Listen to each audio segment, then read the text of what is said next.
പലതരത്തിലുള്ള ഇമോഷൻസും നമ്മളെ ലൈഫിലെ നമ്മൾ ക്ഷണിക്കാതെ കടന്നു വരും. ആ കടന്നുവരവ് നമ്മളെ എന്തിനാണ് ഓർമ്മിപ്പിക്കുന്നത്? നമ്മളുടെ ലൈഫിൽ മാറ്റങ്ങൾ വരാൻ സമയമായിരിക്കുന്നു എന്നുള്ളതാണ്. ഈ ഇങ്ങനെയൊക്കെ വരുന്ന ഇമോഷൻസിനെ നമുക്ക് പേഴ്സണൽ ഗ്രോത്ത് ആക്കിയിട്ട് എങ്ങനെ ചേഞ്ച് ചെയ്യാൻ പറ്റും?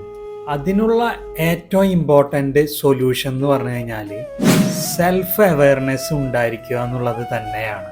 അക്സെപ്റ്റ് ചെയ്യുക, എനിക്കിങ്ങനെ ഒരു ഇമോഷൻ വന്നിട്ടുണ്ട്, എനിക്കിങ്ങനെ ഒരു പ്രോബ്ലം വന്നിട്ടുണ്ട് എന്ന് നമ്മൾ അംഗീകരിക്കുക. ഇമോഷൻസിനെ നമുക്കൊരു സിംഗിൾ ലൈനായിട്ട് കൺവേർട്ട് ചെയ്യാം. ആ സിംഗിൾ ലൈനെ നമുക്ക് 2 പാർട്ടീഷനാക്കി തരംതിരിക്കാം. അതിലൊന്നാമത്തെ പാർട്ടീഷനാണ് അപ്ലൈൻ പാർട്ടീഷൻ.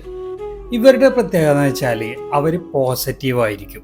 അതുപോലെ തന്നെ പുതിയ കാര്യങ്ങൾ പഠിക്കാൻ അവർ ഇൻട്രസ്റ്റ് ഉള്ളവരായിരിക്കും, നല്ല ക്രിയേറ്റിവിറ്റി ഉള്ളവരായിരിക്കും, അതുപോലെ തന്നെ വളരെയധികം ഇന്നോവേഷൻ ഉള്ളവരായിരിക്കും. അവരെല്ലാ കാര്യവും നല്ല രീതിയിൽ കണ്ടറിയുന്ന ആൾക്കാരായിരിക്കും. രണ്ടാമത്തെ പാർട്ടീഷൻ ബിലോ ലൈൻ പാർട്ടീഷനാണ്. ഇവർ പറയുന്നതാണ് ശരി. അവർ തർക്കിച്ചുകൊണ്ടിരിക്കും. മറ്റുള്ളവർ പറയുന്നത് അവർ അംഗീകരിക്കില്ല. അവർക്കാണ് കൂടുതൽ മുൻഗണന. അതാണ് ഈ പാർട്ടീഷനിലുള്ളവർ ചിന്തിക്കുക. സിമ്പിളായിട്ട് പറയണമെങ്കിൽ അപ്ലൈൻ പാർട്ടീഷനിലുള്ളവർ കോൺഷ്യസിലായിരിക്കും. അതേസമയം ബിലോ ലൈൻ പാർട്ടീഷനിലുള്ളവരാണെങ്കിൽ അവർ അൺകോൺഷ്യസ് മൈൻഡിലായിരിക്കും. നമ്മുടെ ജീവിതത്തിലേക്ക് അപ്ലൈൻ പാർട്ടീഷനെ കൊണ്ടുവരിക.